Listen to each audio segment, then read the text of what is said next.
In the last assignment, we created this solution with our log here, where we could add items which get an incrementing number, and this number then determines whether we have a background color which is blue or this white text CSS class attached to it.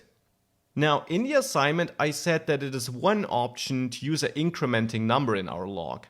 Another option might be to use any other content. For example, a timestamp, but it could be any other text. So I will first of all change this here in my app component TypeScript file, and I will no longer push this number. Instead, I will use the timestamp here, which we can get with new date. Date is a built-in object JavaScript ships with, so there is no need to add any import. Now with that, we're pushing new timestamps on this array. I can demonstrate this with ngserve running by simply clicking this button here. But now everything is blue, of course, because our check here now always returns true, because a string, and this is just a string, is always deemed as being greater than 5. So our check doesn't work anymore. We can add something to ngFor here too. Separated with a semicolon, you can extract some extra information. The current index, or the index of the current iteration. With let, you can bind it to any variable name of your choice, like I or index, whatever you like. I will set it to I. And then you set equal to index. Now, equal to index kind of is also like a reserved expression, you could say. It gives you access to the index of the current iteration. So in the first loop, this will be 0.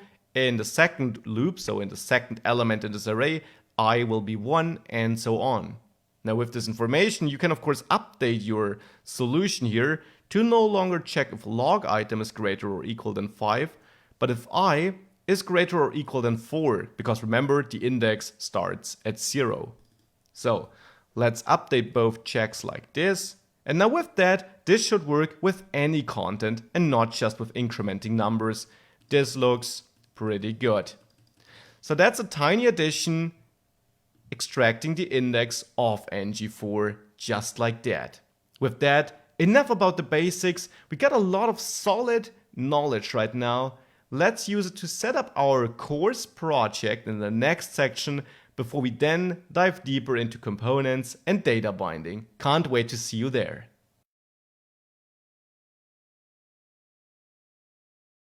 Time to practice the things we learned thus far in our course project. Now, what is our course project?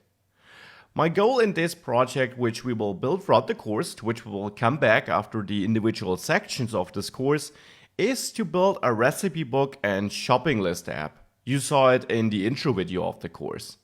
Basically there we're going to have two sections, shopping list and recipe book, and we will be able to manage our recipes, view them in detail, and also to manage our shopping list and even push ingredients from a recipe directly to the shopping list. This application will use a lot of the features we learned throughout the course, and therefore I think it's perfect to practice these things and see them come together in a real app. First of all though, let's try to plan the application, because before creating the app, you of course need to have a plan. And therefore in the next lecture, we're going to think about which components we will need for the different features of this application.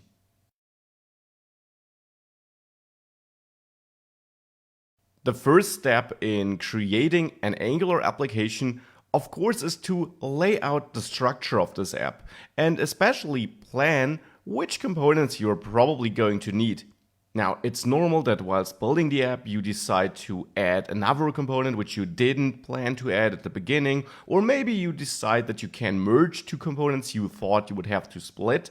But generally, this is still a good approach. And this should also show you how I approach this and how you may decide what should go into its own component and what can be merged into another one. So on this page, I try to lay out the general structure of our app. And at the bottom, you can find kind of a legend. So let's start with the features of this app. Well, we're going to have a shopping list and a recipe book section, as I said, managing either our single ingredients we need to buy, or in the recipe book, our whole recipes. Which components will we need for this? Obviously, a root component holding our overall application, the app component. Every Angular app has this. Then, since we have two sections, it probably makes sense to have some kind of header component where we can navigate between these two sections. Of course, you could also hardcode the header simply into the app component, but since it will contain its own business logic, in the end it will trigger a routing action later, and we will also add a dropdown there in the end, which allows us to store our recipes on the server and fetch them from there. So since we will have that logic attached to the header, outsourcing it into its own component makes sense so that we don't have to put all the logic into our root component, which really mainly should only be responsible for holding our overall app.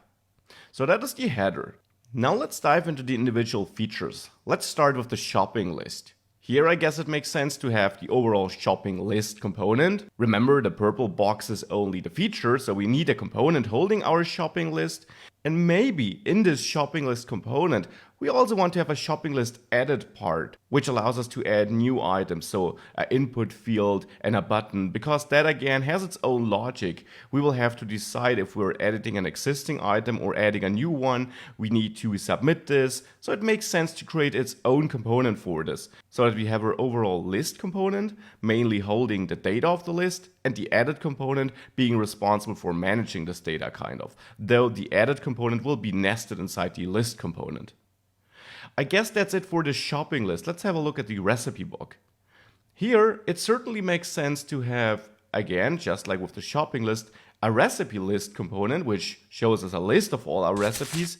Here, we might later also put each individual recipe into its own item though, since it holds a little bit more information than just one line of HTML code.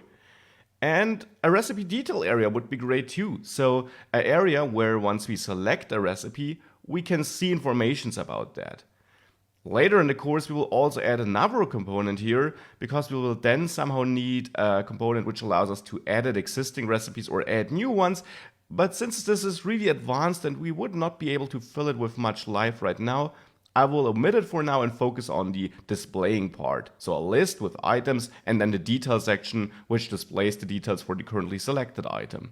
I guess this looks like a good plan. Each of these components should hold a significant amount of business logic, and I guess with the components sketched out here, we're really having each component focus on one main topic, displaying a list, displaying information about a single item, displaying detailed information about a selected item, and so on. So this is generally how I approach this. Of course, feel free to split this up even more, or if you want, merge them together as, for example, recipe list and a single item. But this will become more clear once we actually implement these components. Now, one last thing we should think about: which models will be used in this app? And with model, I simply mean which data. So we certainly will need some representation for our ingredient. We will use ingredients a lot in the recipe book too. Each recipe there has a couple of ingredients, so we should define how an ingredient looks like. That is something which your application probably also needs. Be clear about the data you're going to use and put it into its own class so that you have your own type you can use later on and that you have a clear interface or definition of what your data looks like so that you can easily have your components talk with each other, something we'll dive in later in this course, so that there is no issue regarding the data you're exchanging. So besides the ingredients, which probably is a very simple model, only controlling the name and amount maybe, we also will need a model for the recipe, which contains things like the title, the description, the ingredients, and so on. And I think with this, we have a solid plan for now. Let's get started. Let's implement all these components, fill it with some dummy data for now, and take the first step in building our course project. I'm in a brand new project created with the CLI, and the only thing I did thus far is I cleaned up the app component, removed this property we had there, and cleaned up the app component HTML file.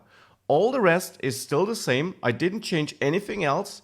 So the first thing I want to do And you can of course recreate this project by simply running ng new, any project name you like, and then cleaning it up like I did. The first thing I want to do is I want to add the Bootstrap CSS framework so that we have some CSS classes we can work with to give this some nice styling. Because in this app I really want to focus on Angular and not on the styling. So of course we can add Bootstrap with npm inside this project folder. In the terminal I type npm install, then -- save as it will be a production dependency, Bootstrap. And this will automatically install the latest version of Bootstrap in this project. Now once this finished, we got Bootstrap installed. Now we also need to inform the CLI that Bootstrap should be included in our final bundle it creates for us. Because of course the CLI bundles all our script files and style files, and by default it would not include Bootstrap. So to inform the CLI, we should go to the .angular CLI JSON file. And here in styles, in this styles array, we can add any global style sheets we want to add to our whole project. Now it already has the styles.css file, which is a file where you can define styles for the whole project. Here I will simply add the path to our Bootstrap styles. Now we can have a look where that is stored. In the node modules folder, which manages all our dependencies, if we have a look at the Bootstrap folder there, the dist folder sounds about right for distribution. There we have a CSS folder, and here the bootstrap.css file is probably what we need. So we can quickly import this here by adding a path to that. And now the important thing is we need to go up one level first, because you don't have to see this path relative from the CLI JSON file here, so this config file we're in, but you have to see it relative from your index.html file. And that is in the source folder, so it's nested one folder deep into your app, you could say. So here we target node modules, and then we can target the Bootstrap folder. And now again, just to make this really clear where this is coming from, in the Bootstrap folder, we can target dist CSS. So let's do this, dist CSS, and here bootstrap.css, just like that. To be precise, it would even be better to target the minified version, which is a file also lying in that folder. So let's add .min between bootstrap and .css. So this will already give us the minified code, which is of course smaller. Now with that, this should be added, and now we can run ng-serve to get our CLI to build this project for the first time and serve it at localhost 4200 as we did before in this course. And that is our running application. Now we don't see very much here, of course, because our app component HTML file is completely empty. We can quickly check if Bootstrap styles were added successfully by adding a div with the class container. And the shortcut I'm using here is a plugin called Emmet, which allows me to just type .classname and hit tab to autocomplete it. It's available for many IDEs, so simply Google for it plus your IDE or editor, and chances are you will find it. And then in there I want to nest a row, and now let's say simply to get started, a column for medium-sized devices, which spans the full width for now, and I simply want to output in a H2 tab, I'm working. So with this, if we save that, it should recompile, and now we're seeing I'm working. This looks like Bootstrap is working too. We can see this on the font size, and also if we inspect this here in the styles, all these styles here down there are coming from Bootstrap. So this is working, and with that, we got our application set up. Now let's get started creating all the components we require.